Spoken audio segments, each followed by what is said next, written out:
Hello everyone. आज हम अपना एक न्यू चैप्टर स्टार्ट करने वाले हैं जिसका नाम है मल्टीप्लायर। क्या होता है मल्टीप्लायर, किस तरह से फॉर्मेशन होती है, क्या मैथमेटिकल रिप्रेजेंटेशन है, वो हम इस चैप्टर के अंदर पढ़ने वाले हैं।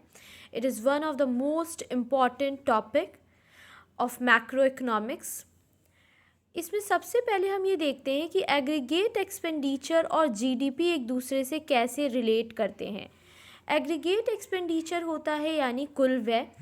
जब हम एग्रीगेट एक्सपेंडिचर को बढ़ाते हैं तो उसी के साथ साथ इन्वेस्टमेंट बढ़ता है। और आप लोगों को बहुत अच्छी तरह से पता है कि जब इन्वेस्टमेंट बढ़ता है तो उससे जीडीपी बढ़ती है क्योंकि इनकम जनरेट होती है। यानी एग्रीगेट एक्सपेंडिचर और जीडीपी में एक डायरेक्ट रिलेशनशिप होता है। एग्रीगेट एक्सपेंडिचर बढ़ेगा, इन्वेस्टमेंट बढ़ेगा, जिससे जीडीपी बढ़ेगी। ये तो हमें बहुत अच्छे से पता है, लेकिन इन्वेस्टमेंट के कितने बढ़ने पर जीडीपी कितना बढ़ेगी ये हमें बताता है मल्टीप्लायर। इन्वेस्टमेंट में चेंज होने से जीडीपी में कितना चेंज होगा ये चेंज हमें मल्टीप्लायर से पता चलता है। इसका फॉर्मूला है K is equals to delta Y divided by delta I. Delta I यानी change in investment, change in income, delta y is change in income and k is multiplier effect। ये concept हमें सबसे पहले Keynes ने दिया था। उन्होंने कहा था कि इन्वेस्टमेंट में होने वाले चेंज के फलस्वरूप इनकम में उससे k गुना अधिक वृद्धि होती है। यानी इन्वेस्टमेंट जिस तरह से बढ़ेगा इनकम उससे k गुना यानी मल्टीप्लायर इफेक्ट के साथ इनकम बढ़ेगा। एक एग्जाम्पल के साथ उसे समझते हैं। इन्वेस्टमेंट में चेंज हुआ 5 करोड़ का, इनकम में चेंज हुआ 20 करोड़ का। मल्टीप्लायर होता है delta Y by delta I. यानी चेंज इन इनकम हमें दे रखा है 20 करोड़, चेंज इन इन्वेस्टमेंट हमें दे रखा है 5 करोड़, तो ये हो गया 5 4 ज़ा 24 करोड़। यानी इनकम में होने वाले चेंज से इन्वेस्टमेंट में होने वाले चेंज से इनकम में होने वाला चेंज 4 टाइम्स ज़्यादा है, 4 गुना अधिक है। ये हमें बताती है केन्स अपने थ्योरी में बताते हैं हमें ये। अब ये कहता है why should GDP increase many times more than the increase in investment. यानी अभी जो हमने पढ़ा कि इन्वेस्टमेंट में चेंज होने से जीडीपी में इतना ज़्यादा अधिक चेंज क्यों होता है, इसका क्या रीज़न है। इसका सबसे पहले और सबसे सिंपल रीज़न ये है कि हर एक इंसान का कंजम्पशन दूसरे इंसान के लिए इनकम बनता है। यानी अगर मैं अभी मार्केट में अभी कहीं जॉब करूँ, मुझे उसके बदले में सैलरी मिले, उस सैलरी वो मेरी इनकम हुई। उस सैलरी से मैं सामान ख़रीदने के लिए मार्केट में गई, मैं चीज़ें ख़रीद कर लेकर आई, दैट इज़ माय कंजम्पशन।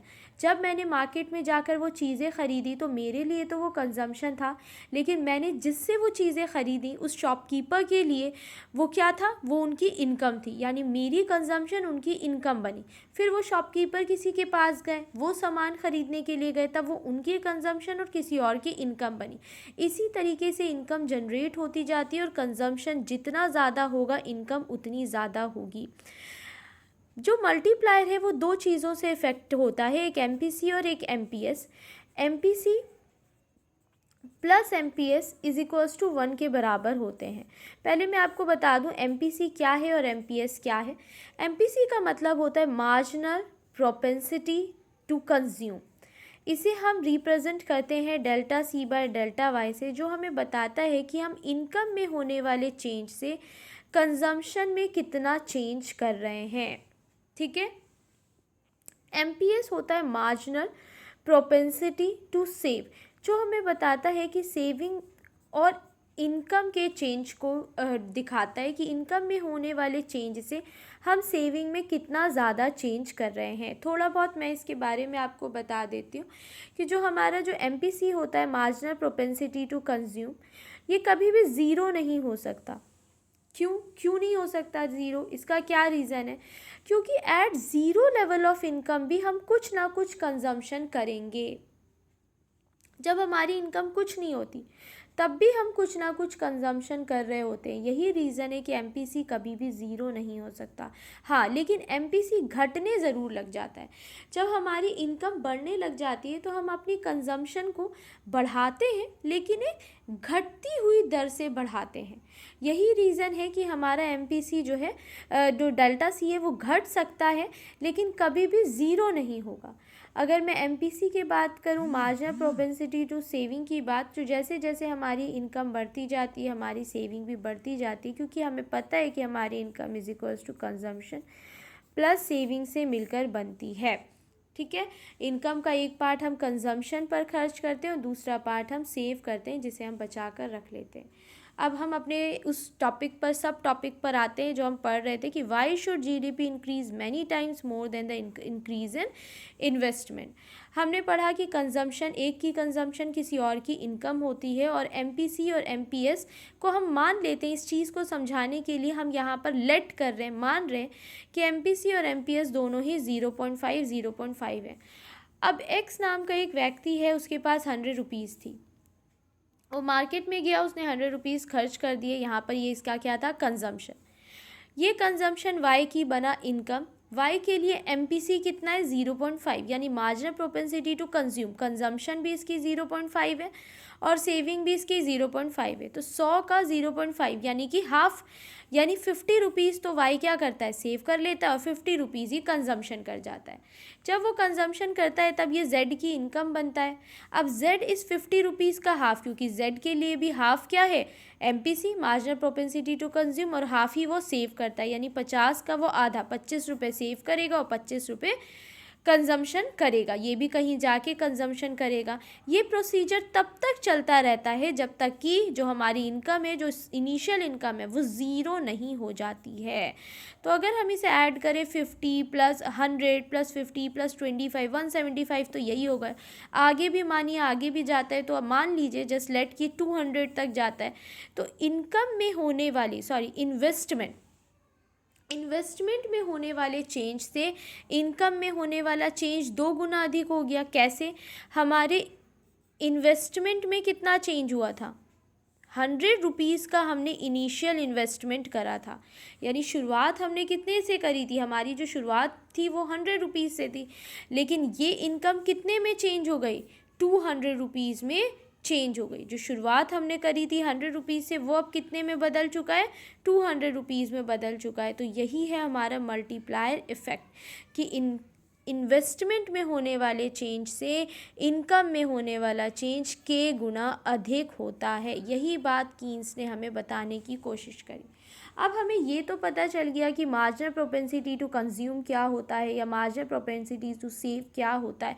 अब हम पढ़ते हैं कि मल्टीप्लायर का इसके साथ क्या रिलेशनशिप होता है। पहले आप खुद ही इस चीज़ को समझने की कोशिश करिए कि एमपीसी यानी मार्जिनल प्रोपेंसिटी टू कंज्यूम यानी कि हमारा कंजम्पशन, हमारी इनकम का वो भाग जो कि हम कंजम्पशन में खर्च कर रहे हैं, जिसे हम खर्च कर रहे हैं मार्केट में। तो जाहिर सी बात है, हम कंजम्पशन जितना ज़्यादा करेंगे मल्टीप्लायर उतना ज़्यादा होगा, उतनी ज़्यादा इनकम जनरेट होगी। हम कंजम्पशन जितना कम करेंगे मल्टीप्लायर उतना कम होगा, उतनी कम इनकम जनरेट होगी। यानी एमपीसी और के बीच में डायरेक्ट रिलेशनशिप होता है। इसे हम इस तरह से रिप्रेजेंट कर सकते हैं, ये वाई इज़ हमारी इनकम, वाई हमारी क्या होती है, इनकम को हम 2 जगह पे खर्च करते हैं। The first one is consumption and the second is saving. हम इसे डेल्टा से डिनोट कर देते हैं, delta Y, delta C, delta S, और इसे डिवाइड कर देते हैं डेल्टा वाई से। ये 1 से 1 कैंसिल हो गया, 1 आ गया, ये आ गया delta C by delta Y. ये क्या है, एमपीसी का फॉर्मूला मैंने भी बताया था आपको, delta C by delta Y. ये डेल्टा एस है, delta S by delta Y, ये भी हमने दिखाया था कि delta S by delta Y हमारा एमपीएस है। Delta C by delta Y हमने एमपीसी दिखा दिया। Saving is equals to investment के बराबर होता है, तो डेल्टा एस डेल्टा आई के बराबर होगा। डेल्टा एस किसके बराबर होगा, डेल्टा आई के बराबर होगा, डिवाइडेड बाय वाई। हम पढ़ चुके हैं कि के यानी मल्टीप्लायर होता है delta Y by delta I, जो दर्शाता है कि इन्वेस्टमेंट में होने वाले परिवर्तन से इनकम में के गुना अधिक चेंजेस आते हैं। लेकिन ये अगर देखो तो ये delta I by delta Y, तो क्या हम इसे ऐसे लिख सकते हैं 1/k, इसी का इन्वर्स, तो हमने इसको लिख दिया 1/k। ये MPC है, ये 1 है, प्लस का MPC वहाँ पर जाकर क्या हो जाएगा, माइनस का MPC हो जाएगा, और k ऊपर जाएगा तो ये पूरा नीचे आ जाएगा, जो हमें दिखाएगा कि k यानी मल्टीप्लायर और MPC marginal propensity to consume में डायरेक्ट रिलेशनशिप होता है। मल्टीप्लायर बढ़ेगा अगर MPC बढ़ रहा है, अगर MPC घट रहा है तो मल्टीप्लायर भी घट जाएगा। अब हम रिलेशनशिप बढ़ते हैं MPS यानी मार्जिनल प्रोपेंसिटी टू सेव और K यानी मल्टीप्लायर में। मार्जिनल प्रोपेंसिटी टू सेव हमारी सेविंग को डिनोट करता है, हमारी इनकम का वो भाग जो हम सेव कर जाते हैं, जिसे हम बचा जाते हैं।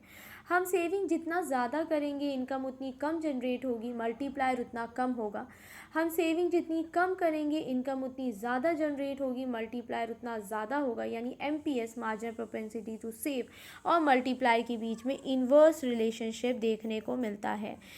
MPS delta S by delta Y, ये इसका फॉर्मूला होता है। अब मैं डिवाइड कर देती हूँ इस दोनों ही साइड MPS से। इस डेल्टा वाई को मैं यहाँ लेकर आ गई, MPS से MPS कट गया, ये बचा डेल्टा वाई, ये बचा delta I divided by MPS। Delta I नीचे की तरफ आ गया, delta Y by delta I के बराबर होता है, k is equals to 1/MPS, जो इन दोनों के बीच में इन्वर्स रिलेशनशिप शो कर रहा है। यहाँ हमने पढ़ा कि हमारा मल्टीप्लायर इफेक्ट क्या होता है। ये दिखाता है कि change in investment change in income में k गुना अधिक वृद्धि लेकर आता है। हमने पढ़ा कि अच्छा जब इंक्रीज़ इन इन्वेस्टमेंट हो रहा है तो वो GDP में क्यों इतनी ज़्यादा मैनी टाइम्स क्यों चेंजेस लेकर आ रही है। रिलेशनशिप बिटवीन MPS और MPC marginal propensity to consume और मल्टीप्लायर के बीच में डायरेक्ट रिलेशनशिप है। मार्जिनल प्रोपेंसिटी टू सेव और मल्टीप्लायर के बीच में इन्वर्स रिलेशनशिप है। अब आगे की क्लास में हम इसी मल्टीप्लायर के चैप्टर को कंटिन्यू करेंगे। Thank you so much.